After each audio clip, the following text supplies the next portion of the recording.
Good morning বন্ধুরা, আজকে আমার ভিডিওটা এখানেই শুরু করছি।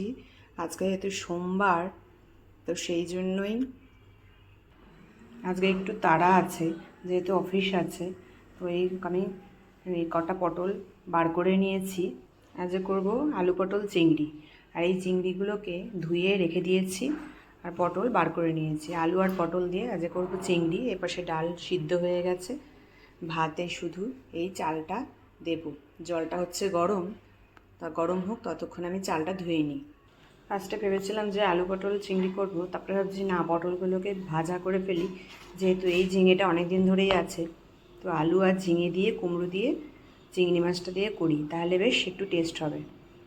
চলো তাহলে আনাজপাতিগুলোকে কেটে ফেলি। এই যে আনাজপাতিগুলোকে কেটে রেখেছি, এখানে পটলগুলো কেটে রেখেছি। এগুলো ধোবো, ভাজবো। পটল আজকে ভাজা করব। আর এদিকে কেটে রেখেছি আলু, ঝিঙে আর কুমড়োটা কেটে রেখেছি। তারপরে ধুয়ে রান্নাটা শুরু করব। তো আজকের মতো এইটুকুই, যেহেতু আজকে খুব তাড়া আছে, তো এই জন্য ভিডিওটাকে বেশি বড় করলাম না। তো দেখা হবে নেক্সট পরে আরেকটি ভিডিও নিয়ে। ততক্ষণের জন্য তোমরা ভালো থাকো, সুস্থ থাকো। টাটা।